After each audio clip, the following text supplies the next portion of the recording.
નમસ્કાર. અંગ્રેજી બોલતી વખતે ક્યારેક એવું લાગે છે કે યાર કંઈક તો ખૂટે છે.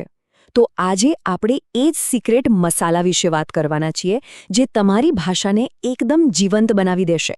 અને એ છે એડવર્બ્સ, એટલે કે ક્રિયા વિશેષણ. ચાલો જોઈએ કે આ નાના નાના શબ્દો તમારી અંગ્રેજીમાં કેટલો મોટો ફેરફાર લાવી શકે છે.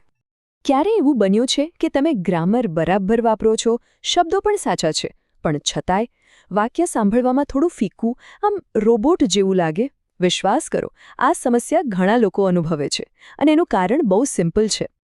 તો આ જે ફિકાશ છે ને, એની પાછળનો સાયલેન્ટ કિલર બીજું કંઈ નહીં પણ એડવર્બ્સનો ઓછો કે ખોટો ઉપયોગ છે. આ એક એવી નાની ભૂલ છે જે ઘણીવાર આયલ્સ કે ટોફિલ જેવી પરીક્ષાઓમાં સારો સ્કોર આવતા રોકે છે અને આપણો કોન્ફિડન્સ પણ ઘટાડી દે છે. તો ચાલો હવે આ સાયલેન્ટ કિલરને બરાબર ઓળખીએ. સૌથી પહેલાં એ સમજીએ કે આ એડવર્બ એટલે કે ક્રિયા વિશેષણ આખિર છે શું. એકદમ સાદા શબ્દોમાં કહું ને તો એ વાક્યનો એક્સ્ટ્રા ઇન્ફોર્મેશન ગિવર છે. એડવર્બ એટલે એવો શબ્દ જે આપણને વર્બ એટલે કે ક્રિયા, એડજેક્ટિવ એટલે કે વિશેષણ અથવા તો કોઈ બીજા એડવર્બ વિશે થોડી વધારે માહિતી આપે છે. એ કેવી રીતે, ક્યારે, ક્યાં જેવા સવાલોના જવાબ આપે છે. જેમ કે શી સ્પીક્સ એ એક સાદું વાક્ય છે, પણ જો આપણે કહીએ શી સ્પીક્સ ક્લિયરલી તો તરત જ ખબર પડે છે કે તે કેવી રીતે બોલે છે. આ ક્લિયરલી શબ્દે વાક્યને વધુ સચોટ બનાવી દીધું.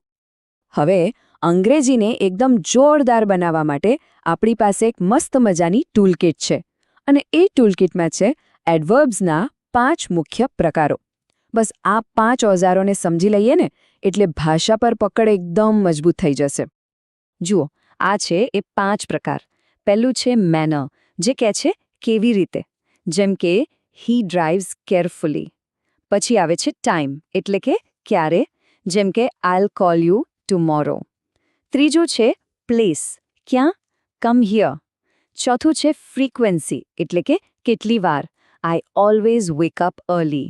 અને પાંચમું ડિગ્રી, એટલે કે કેટલું, શી ઇઝ વેરી ઇન્ટેલિજન્ટ. છે ને એકદમ સિમ્પલ. ચાલો હવે બહુ થિયરી થઈ ગઈ, હવે જઈએ પ્રેક્ટિકલમાં. રોજિંદા જીવનમાં આ એડવર્બ્સ કેવી રીતે આપણા સાદા વાક્યોને પણ એકદમ પ્રોફેશનલ ટચ આપી શકે છે એ જોઈએ. આ જુઓ, આઈ એમ ટાયર્ડ, બરાબર છે, ચાલે. પણ જો કોઈ એમ કહે કે આઈ એમ રિયલી ટાયર્ડ, તો તરત જ એની લાગણીની ઊંડાઈ સમજાય છે, બરાબર ને? આ નાનકડો શબ્દ રિયલી જ આખી વાતમાં વજન ઉમેરી દે છે. ચાલો હજી એક ઉદાહરણ જોઈએ. હી સ્પીક્સ ઇંગ્લિશ. આ એક સિમ્પલ ફેક્ટ છે, એક સામાન્ય માહિતી છે, પણ જેવું તમે કહો છો હી સ્પીક્સ ઇંગ્લિશ ફ્લુએન્ટલી, અરે વાહ, તરત જ સામેવાળા પર એક અલગ જ ઇમ્પ્રેશન પડે છે. આ જ તો એડવર્બ્સનું જાદુ છે. અને હા, ખાસ કરીને જે લોકો આયલ્સ, પીટીઈ કે ટોફલ જેવી પરીક્ષાઓની તૈયારી કરી રહ્યા છે એમના માટે તો આ એકદમ સમજી લો કે ગોલ્ડન ટિપ છે. સ્પીકિંગ અને રાઇટિંગમાં સારા બેન્ડ સ્કોર લાવવા માટે એડવર્બ્સનો યોગ્ય ઉપયોગ કરવો જ પડે. આ વાક્ય જુઓ, આ એક પરફેક્ટ બેન્ડ બૂસ્ટિંગ વાક્ય છે. I usually prepare carefully before exams. આમાં એક નહીં પણ 2 એડવર્બ્સ છે. યુઝ્યુઅલી બતાવે છે કેટલી વાર અને કેરફુલી બતાવે છે કેવી રીતે. આવું એક સરળ વાક્ય પણ તમારી અંગ્રેજીની સમજને બતાવી શકે છે. સારું, હવે એ પણ જાણી લઈએ કે મોટાભાગના લોકો એડવર્બ્સ વાપરતી વખતે ક્યાં ભૂલ કરે છે. ચિંતા ન કરો, બસ આ 2 નિયમો યાદ રાખી લેશો ને તો પછી ક્યારેય ભૂલ નહીં પડે અને તમારો આત્મવિશ્વાસ પણ વધશે. સૌથી પહેલી અને કોમન ભૂલ, આપણે ક્રિયાની વાત કરતા હોઈએ ત્યારે પણ એડજેક્ટિવ એટલે કે વિશેષણ વાપરી લઈએ છીએ. જેમ કે શી સિંગ્સ બ્યુટીફુલ. આ ખોટું છે. કેમ? કારણ કે સિંગ એક ક્રિયા છે અને ક્રિયા કેવી રીતે થાય છે એ બતાવવા માટે એડવર્બ જોઈએ. એટલે સાચું વાક્ય છે શી સિંગ્સ બ્યુટીફુલી. અને બીજી એક બહુ મોટી ગેરસમજ કે બધા એડવર્બ્સની પાછળ લાઈ લાગે જ. ના ભાઈ ના, આ એક ટ્રેપ છે. તમને જાણીને નવાઈ લાગશે, પણ ફાસ્ટલી જેવો કોઈ શબ્દ જ નથી અંગ્રેજીમાં. સાચું વાક્ય છે હી રન્સ ફાસ્ટ. કારણ કે ફાસ્ટ શબ્દ એડજેક્ટિવ અને એડવર્બ બંને તરીકે કામ કરે છે.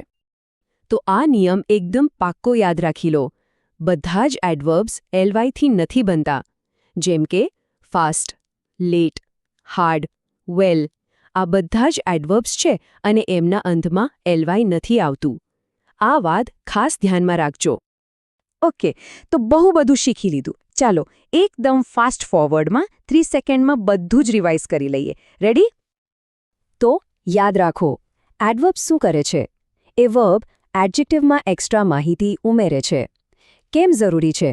ફ્લુઅન્સી અને સારા એક્ઝામ સ્કોર બંને માટે. 5 પ્રકાર કયા હતા? યાદ છે ને?